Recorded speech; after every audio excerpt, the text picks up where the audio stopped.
Hi, I'm Dr. Daniel Binus, and I'm a holistic psychiatrist. And before we start this podcast, I'd really like to introduce you to our brand new intensive online program called Overcoming Anxiety and Depression. Check this out.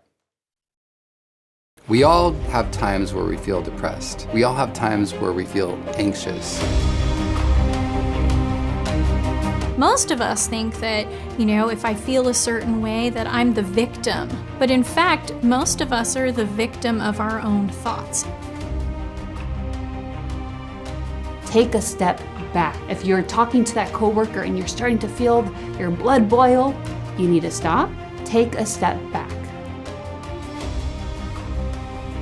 So trying to get over anxiety and depression without addressing what we eat is like trying to ride a bike with your brakes stuck on.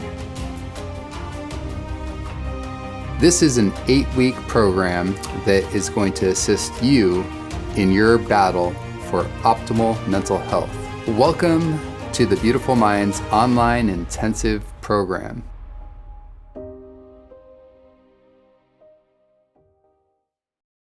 Our next program starts March 5th, 2024. To learn more, go to beautifulmindswellness.org or click on the link below.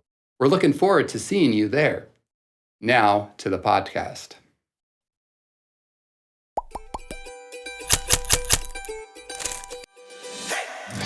Welcome to the Brain People Podcast, a show where 4 mental health experts team up to bring you practical tools for overcoming mental health challenges.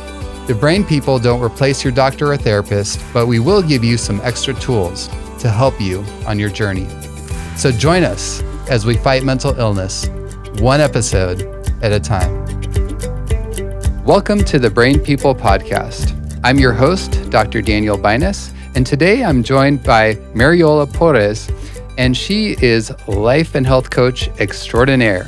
And she's going to be sharing with us today about her journey into life and health coaching.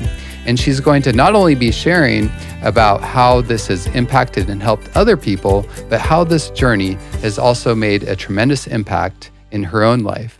So welcome, Mariola. Glad that you could join us today. Happy to be here. So can you tell us a little bit about your journey into life and health coaching, how you even got interested in that? Because from what I understand, and I think I know you pretty well, having worked with you now for several years, that you were actually in the corporate world for several years, or I think about 15 years, right? That's right. So tell me a little bit, how in the world did you go from the corporate world to actually getting into life and health coaching? Well, it's very interesting. And I guess the answer is I had to lose my health to really find it. 15 years of a marketing career up in, global corporations had led me to really understand marketing from a strategic standpoint. Marketing is all about finding the needs, the insights, and developing strategies for us to achieve goals for the company, right? For the different products or services we're selling. So as I did this, I discovered that in the corporate setting, we do a lot of strategy and a lot of tactics to reach this, but we lack doing that in our own lives. Corporations are very highly demanding, especially if you have an international career. It was working, but I really overlooked or neglected my personal health, which led for physical breakdown that then impacted my mental health. It impacted my spiritual health and even my social connections, my relationships, my community. I was isolating, I was working. So my life was out of balance. As a result of that, I started learning more about the impact of lifestyle in our health and how our choices really lead us for success or for failure, right? So that led me to really understand what the component of health is in our lives, and then how we can take ownership of that in everything we do. Isn't it interesting how we can be so strategic when it comes to like working hard and getting all these things done and supporting the job or the corporation that we work for, but we can often ignore our own health in the process and not be very, very strategic about that. Why do you think that is? Why do you think it's so easy to, be very strategic when it comes to work and all of this, but really ignore our own needs? Right. I believe it's the lack of awareness. We go to school, we learn a lot of things, but we really don't talk about our bodies and how connected they are. The way we feel affects the way we think. The way we think affects the choices we make. We know it more at a, external way, but we don't really see it as all of it combined.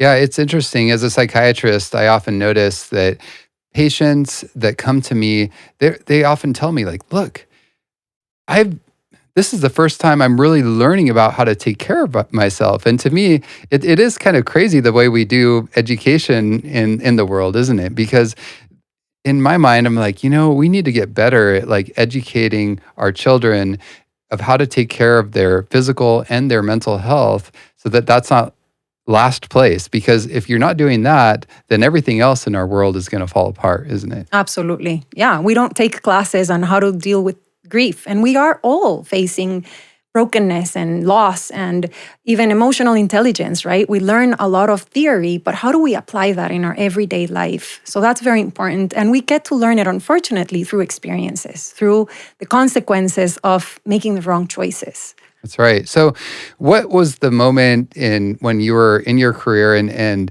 you were in this marketing career? And I think it was, I don't know, maybe you can't name the company, but it was a pretty big company, like a worldwide company, and you were successful. What moment did you remember getting to where you're just like, okay, something needs to change here? Well, it was just not being able to show up at work fully. My energy levels were very weak. I started having a lot of gastric failure. That's how it started manifesting my, the lack of balance in my life. Then I was having a hard time sleeping. I was having a hard time communicating and remembering things. Even as I connected with my peers, I saw how how resentful I was, how angry I was. And it was all about me not being in touch with my emotions and knowing how to redirect those so that I could increase my capacity versus the demands that I was facing day to day. So that led for me to completely break down. I started being hopeless and I started being depressed and anxious, and I didn't even know what that was. I was just lacking purpose and motivation to the point that I said I have to really quit and take care of myself. And that's when I started my journey into understanding lifestyle, because I cannot tell you how many doctors I went through, and they were all giving me medications, but none of it was really addressing the root. So as I learned more about lifestyle and health, I was really fascinated to a point that built the bridge for me finding a new career path. So I lost my health, but I found it again through the motivation of finding a solution that was giving me, again, that motivation, that purpose, and also the desire to share this with many more. Wow. And, isn't it interesting how oftentimes when people start struggling, and this is the case for you, that we go to doctors and then they say, okay, well, this is a symptom. Here, I have a pill to fix that. Oh, and you have another symptom. I have another pill to fix that. Unfortunately, it's easy to prescribe pills for symptoms, but it can be more challenging to really look at the root causes of what's actually causing the problem and addressing that. And it sounds like you were looking for something to really address the root issues rather than just treating the symptoms. Yeah, and it felt to me in my personal experience like a layer of the onion. Like I discovered one piece, which was the physical, but then as I got deeper, I understood, oh wow, my mental, right? Like I'm not being able to connect the dots. We're not sick because of the lack of medication in our system. We're sick because of the roots that are connected, right? Like the way we eat, the quality of our sleep, the way we exercise, the way we connect with our community, that's huge. It's not only doing the right diet and exercising, but how are we connecting? Is our environment sustaining or conducive for the changes that we're pursuing, right? So all that was a discovery after a discovery. And then I thought, wow, it's all together and we need to break it in pieces and start one thing at a time. And that's how I got back on track. So then you got to that point where it felt like everything was kind of falling to pieces. So what change did you make, and how did you even figure out, what do I do next? Because I'm sure you're like, okay, here I've spent all this time in the corporate world, things are falling apart, my world's falling apart. What do I do next? So what did you do at that point? Well, unfortunately, I wish I could have done this earlier. I was very fearful of leaving my career. So I kept going, I kept showing up, and we start self-medicating. So I started going into coffee and sugar and all these other things to keep my energy levels up. But it was just really going deeper into the problem. So my body just shut down, and that really forced me. I hit rock bottom, is how I call it. That really forced me to say, I only have one token of hope left. And if this is it, I want to make a restart in my life. And that's when I decided I'm going to quit my career and I'm going to take that step out in faith and I'm going to learn more about this and see if I can heal or what can I do differently for me to go back to the corporate world, which never ended up happening. It's happening. It's been 5 years ever since I left my career and I'm super happy with the new route that I found. And I'm eventually coming back to the corporations to share more about this because it's so needed. And that's such a beautiful journey that you can see yourself on. And as we heal, we can then in turn help others. So then, and by the way, what I heard you saying, I think is what a lot of us struggle with. We might feel like, man, what I'm doing is not working, but it's so hard to break out of that pattern because it's what we know. And we feel like, oh, if I make a change here, how am I going to be supported? How am I going to make ends meet? How am I going to survive? And we feel like, I have no choice. But the beautiful thing is, what I hear in your story is that when you got to that place where you didn't have any other choice but to stop, that somehow another door opened for you and you were able to actually make some progress and do some healing. So once you hit that rock bottom, where did you finally go for help? What did you do?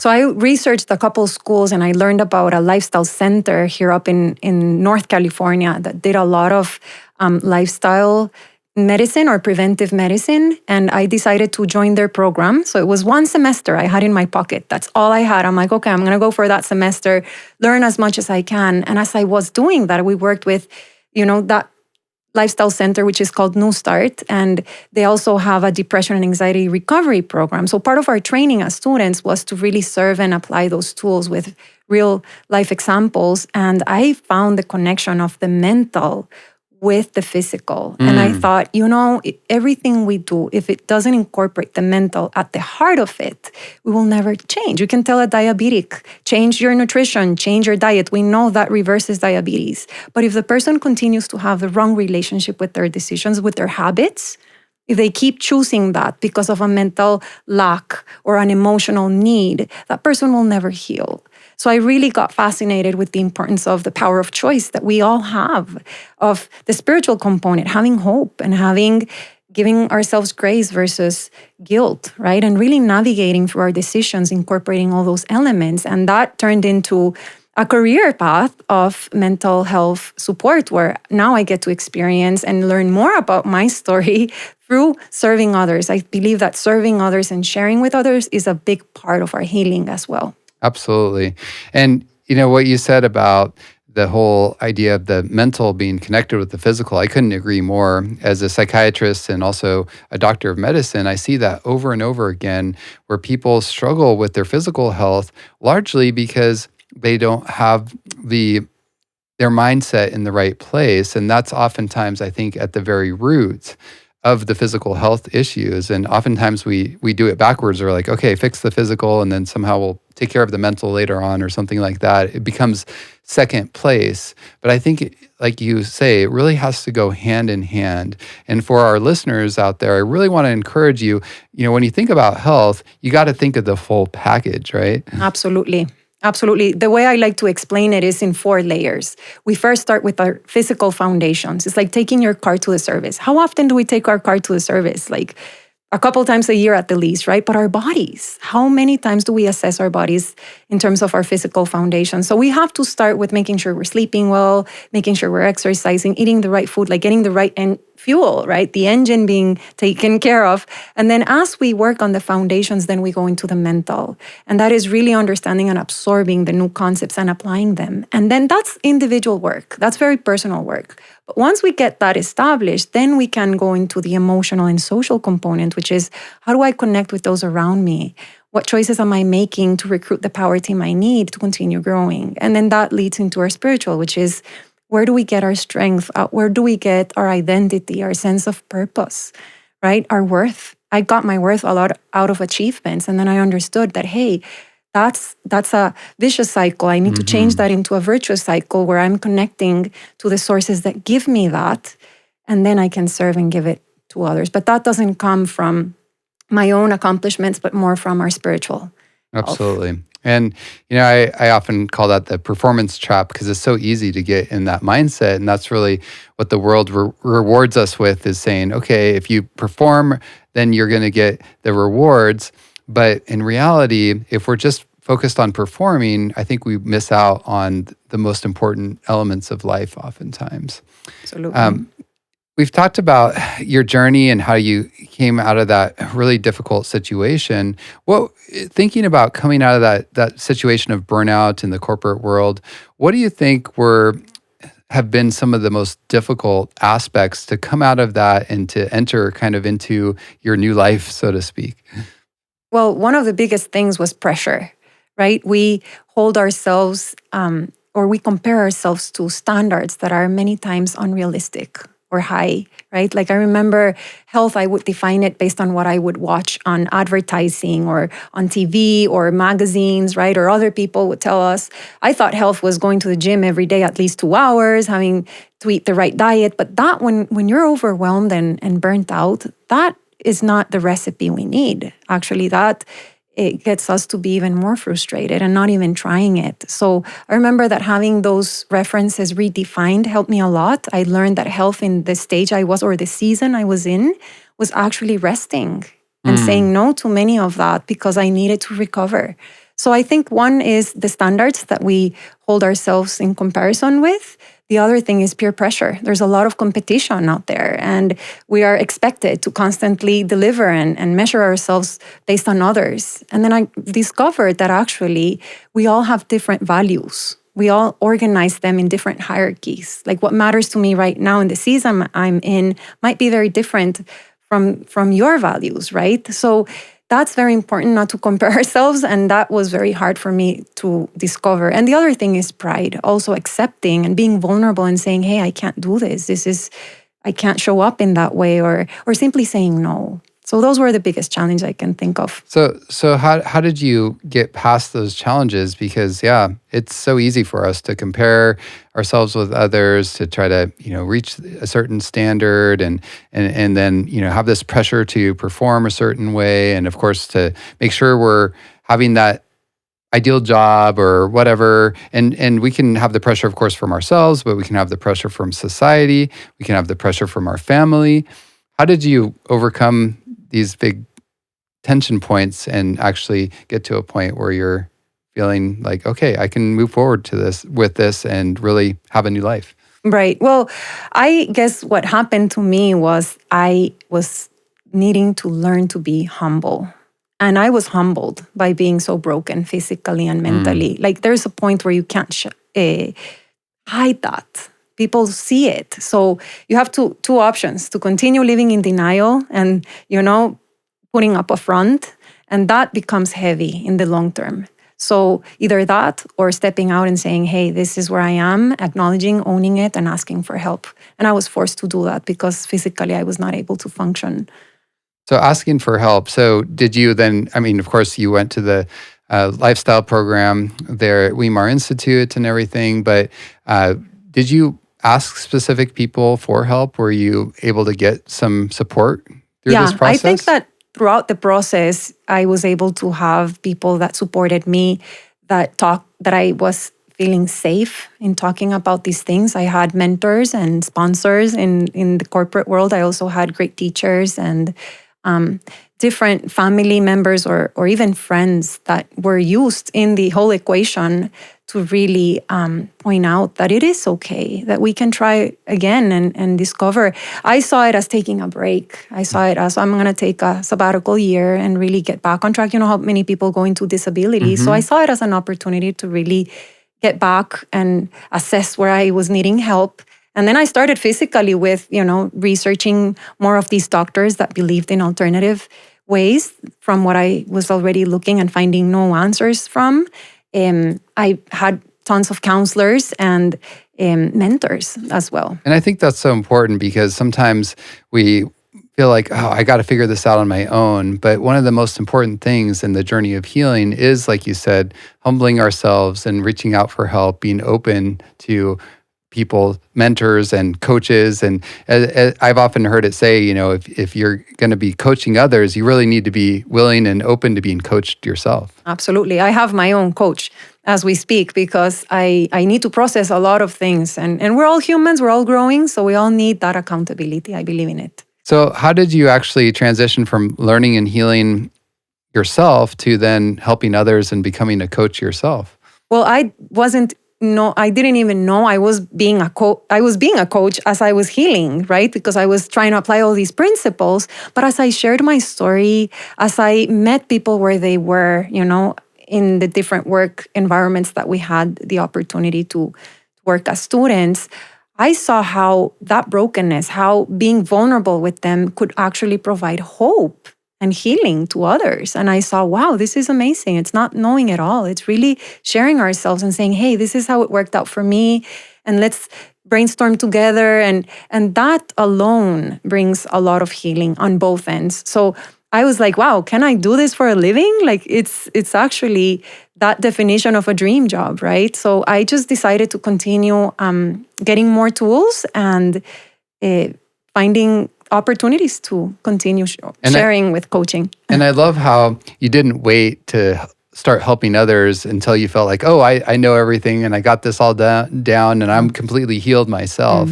What I'm hearing you say is that really, as you learn things, you tried to be a blessing and encouragement to help and a help to others. And then you continue to learn and grow and heal yourself. Right. Absolutely. And I think that's, one of the important journeys or one of the important elements for all of us to keep in mind is that we don't have to have it all figured out in order to help others. So then you became so passionate about it, actually, that you even helped us here at Beautiful Minds to start our own coaching program. You want to share just briefly about that? Well, I know that Beautiful Minds was doing a lot of whole person care approach, and I know that there was a little component of coaching, but I saw how important it is for aftercare. Many times we go through, our coaches, our counselors, or our doctors, or even programs. We have the signature program of Beautiful Minds, which is the intensive outpatient program. And I was sitting in there and learning. I was also able to share, there's an education component there with lifestyle. But I was seeing how people were doing very well during the 2-3 weeks. But after that, people would relapse. And that's a very natural part of the stages of change. We need to relapse because we're learning new skills. And this is where coaching becomes very relevant, is how do we stand up again? How do we feel that we're learning in that relapse? Because that's when many times the tragedy, that I call it, people just never show up again because they're like, you know what, this doesn't work. I'm never going to make it. And that's the closest stage for making it a habit and reaching the full change is when we relapse, right?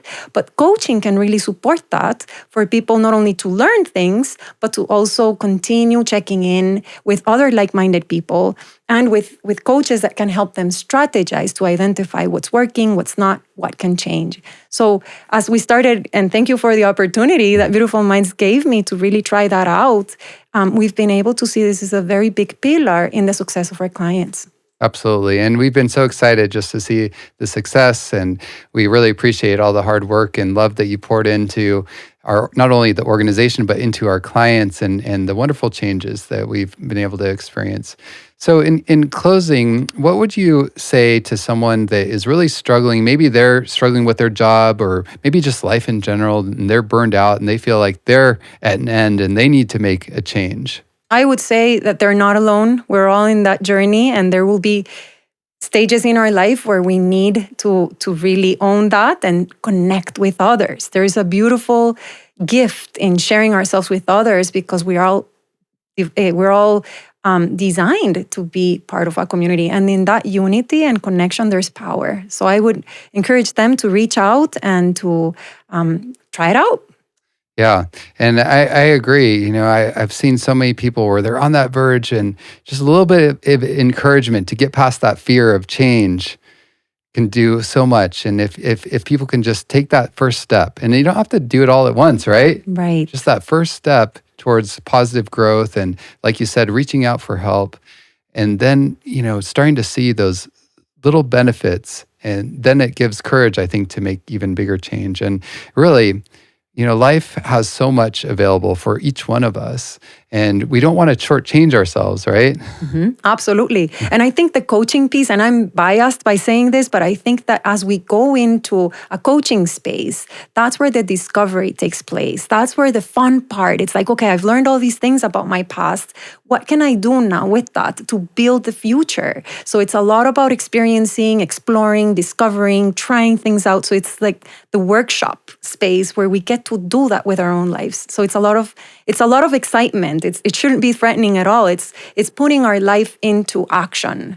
Absolutely. And I so appreciate you coming and sharing your experience with us today, because I think that's the proof of the concept right there, that even though it can be scary to step out of your comfort zone and what you know, that sometimes that's the very best thing for us to actually reach the goals and the type of happiness and the type of life that we really want. So thank you so much, Mariola, for being here with me today. And thank you for leading out in our coaching program and for doing such a wonderful job with our clients. Really appreciate you. Thank you.